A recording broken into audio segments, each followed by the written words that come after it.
Throughout the turbulent period of the Second World War, the Third Reich's engineers pushed the boundaries of aviation technology, creating aircraft that challenged conventional wisdom and reached toward an uncertain future.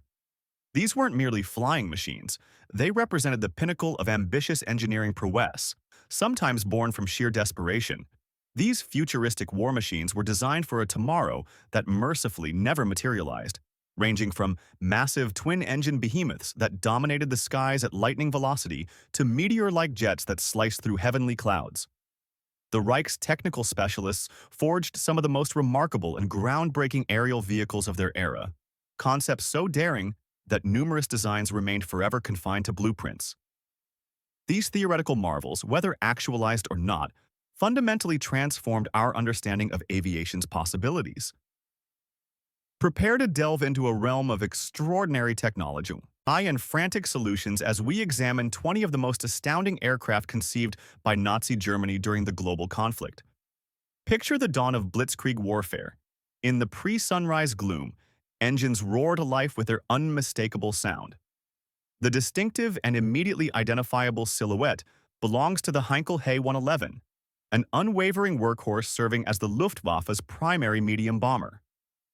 This aircraft earned the moniker Glass Nose, or Flying Lantern, due to its characteristic extensively glazed nose section. This feature not only provided its recognizable appearance but also offered exceptional visibility for bombardiers. Developed during the mid-1930s by Heinkel's design team, this aircraft became a swift cornerstone of German bomber squadrons. The twin-engine design delivered respectable performance, showcasing remarkable agility for a bombing aircraft. This adaptability allowed it to execute diverse missions, from precise horizontal bombardment of Indus, trial targets to dangerous torpedo strikes against naval vessels. Crews who operated this machine particularly noted its exceptional structural integrity. The airframe could endure substantial damage from anti-aircraft fire or fighter assaults and still miraculously return its crews safely home. When the Stuka encountered seasoned RAF fighters, its vulnerabilities became apparent against fierce aerial resistance. Nevertheless, various modifications, particularly for anti-tank operations, enabled continued service on the Eastern Front, where its precision remained invaluable against Soviet armored units. The Ju-87 permanently altered tactical bomber doctrine and inscribed its legacy as a machine capable of delivering not only explosives but also the unimaginable terror of psychological warfare. The Messerschmitt Bf-110 was conceived as a twin-engine heavy fighter, or Zerstörer, destroyer. Designed to escort bombers and engage enemy fighters at considerable distances, it appeared to embody power at World War II's onset. Its impressive armament and high velocity allowed the Luftwaffe to dominate early rapid campaigns, with nose-mounted machine guns and powerful cannons, plus a defensive tail turret, making them seem invincible when facing minimal Allied air opposition. However, the Bf-110's fortunes shifted during the crucial Battle of Britain, where it encountered highly maneuverable British fighters like the legendary Spitfire and Hurricane.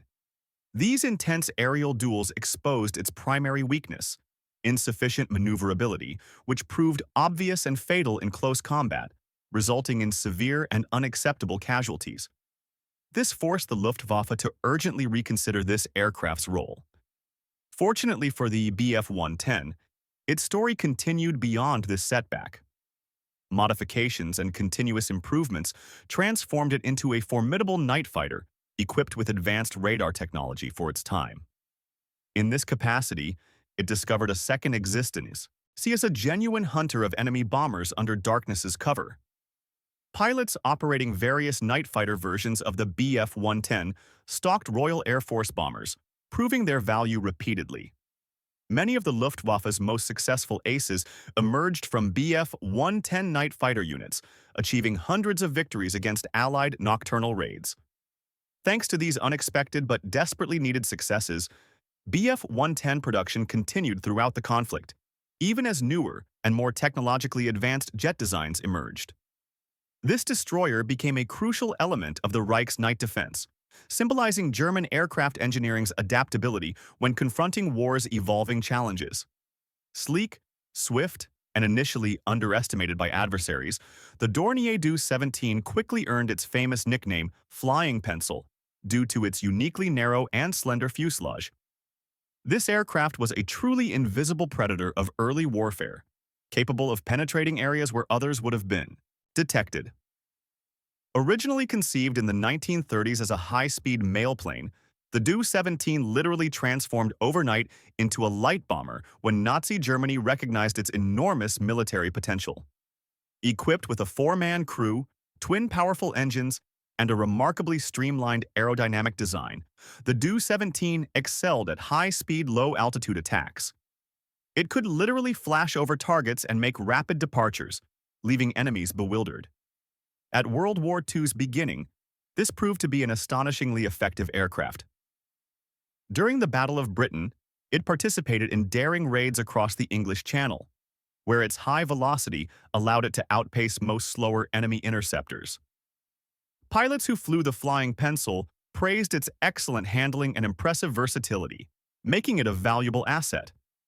However, like many other early war aircraft, circumstances changed as Allied air defenses improved and faster fighters became available.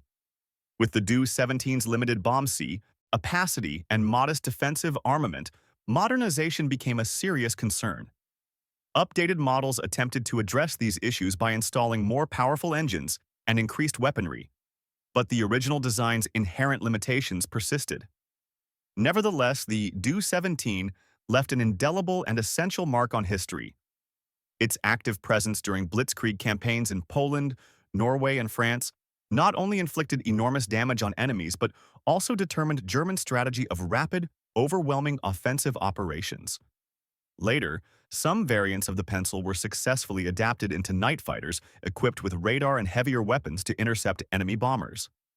When the Focke-Wulf FWU-190 appeared in 1941, it instantly gained not only respect but also deep fear among Allied pilots due to its powerful radial engine, exceptionally sturdy construction, and impressive firepower.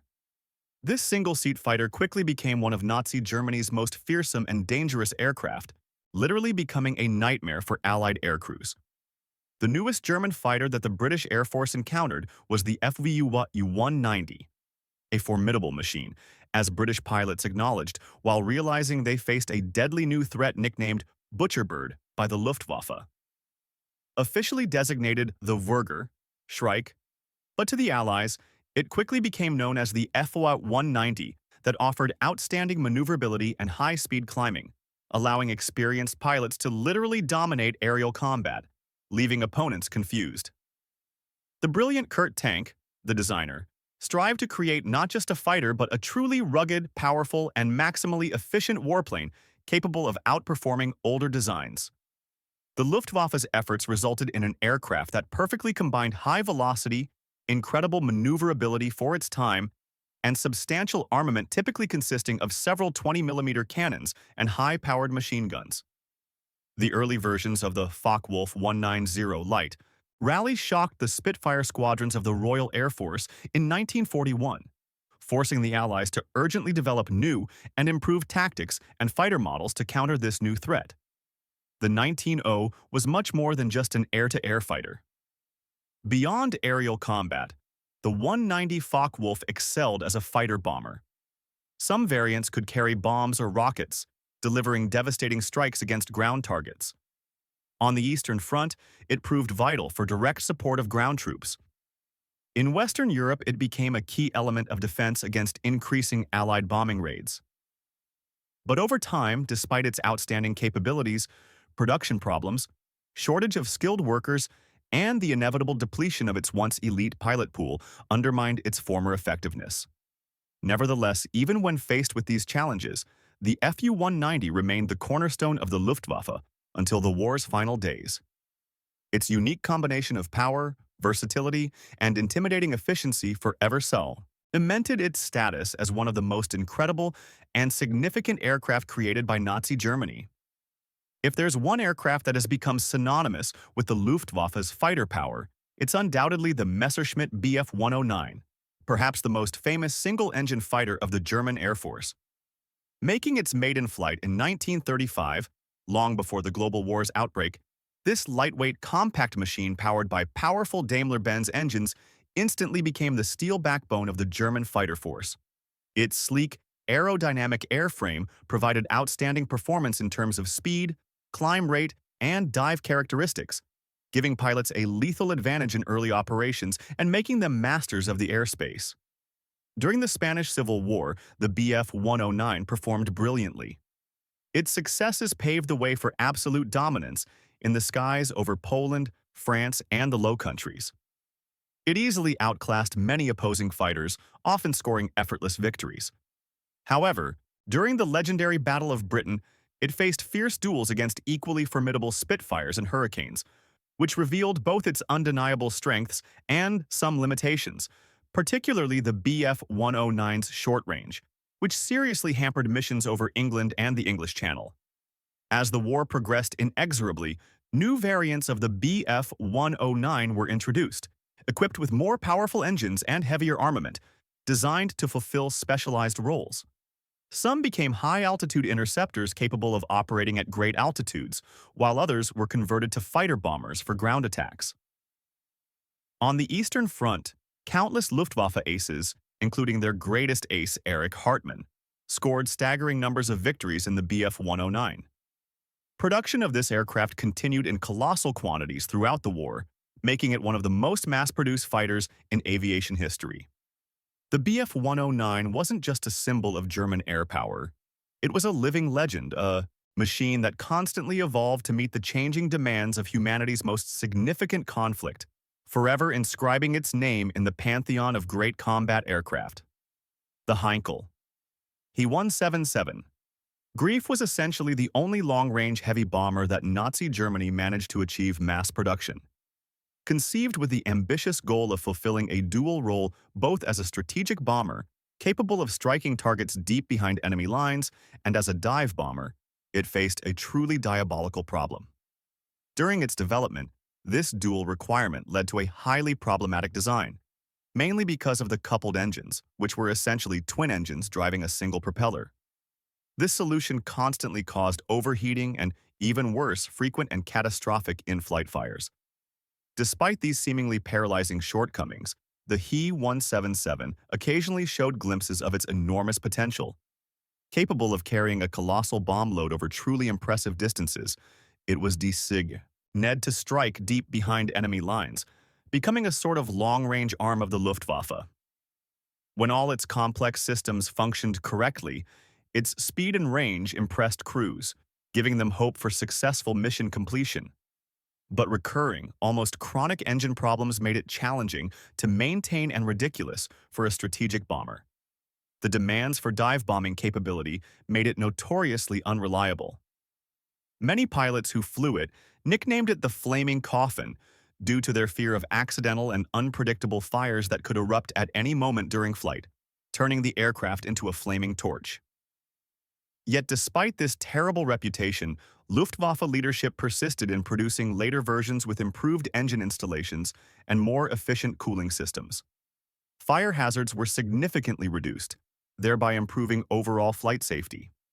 During missions against Soviet industrial facilities or Allied targets, the He-177 sometimes demonstrated the kind of strategic power and range that Germany desperately needed in the war's later stages.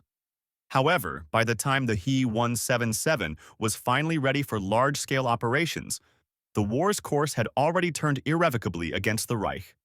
Its massive introduction came too late. Eclipsed by more successful and numerous American and British heavy bombers, it remains significant in aviation history because of its unique and daunting engineering challenges that, despite best efforts, were never fully overcome, leaving it in history as a symbol of ambition and frustration. Recognized as one of the most adaptable and versatile aircraft, the Junkers Ju-88 became a true multi-purpose workhorse for Nazi Germany, capable of performing virtually any task. Originally conceived as a high-speed bomber, it soon revealed its enormous potential to fulfill every conceivable role in air warfare. It served as a horizontal bomber, dive bomber, torpedo bomber, night fighter, reconnaissance aircraft, and many more roles. Its adaptability was unprecedented. First taking to the air in 1936, The Ju-88 entered service just before World War II's outbreak, quickly proving its exceptional value and indispensability. The twin-engine layout and sleek, streamlined fuselage ensured good speed and remarkable maneuverability for a bomber, despite its ability to carry a decent bomb load.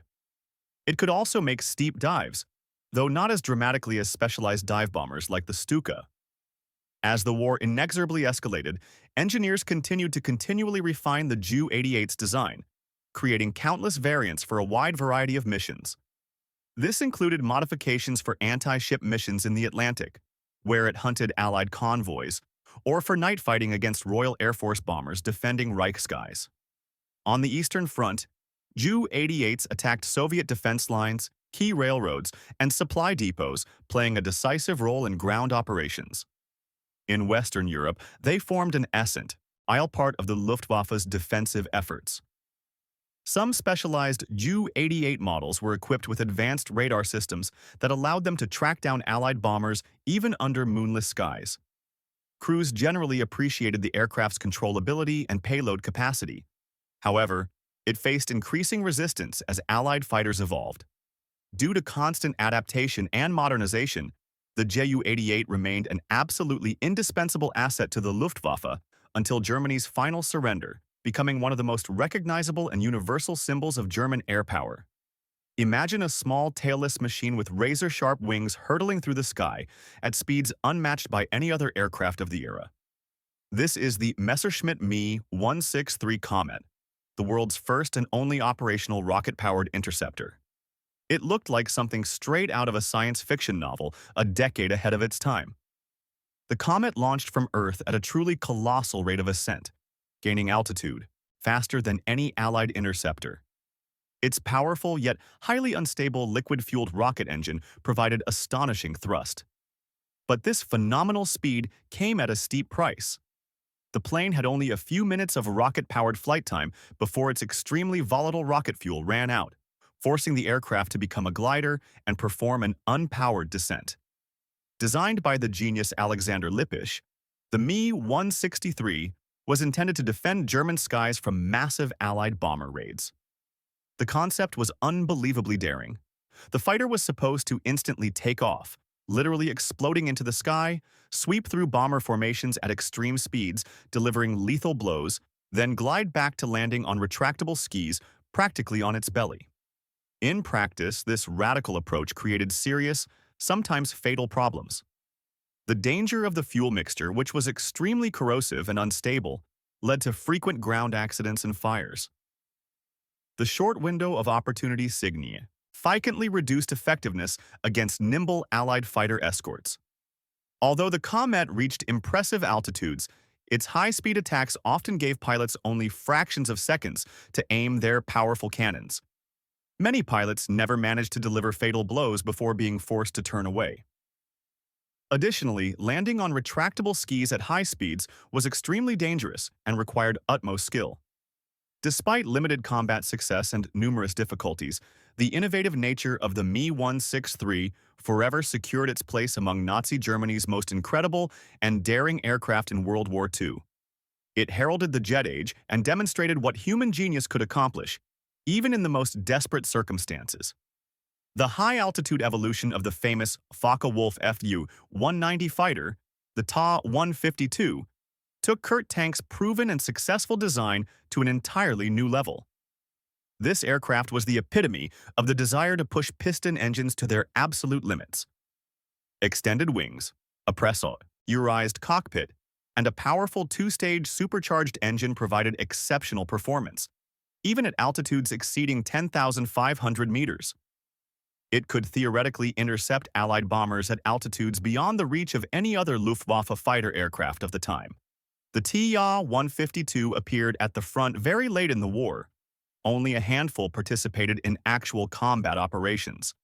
Yet those few pilots fortunate enough to fly it reported truly astonishing speeds, sometimes exceeding 720 kilometers per hour at altitude, and outstanding climb rates. Armament usually included a powerful 30mm cannon firing through the propeller hub, plus two 20mm cannons in the wings. This combination posed a deadly threat to any high-altitude bomber.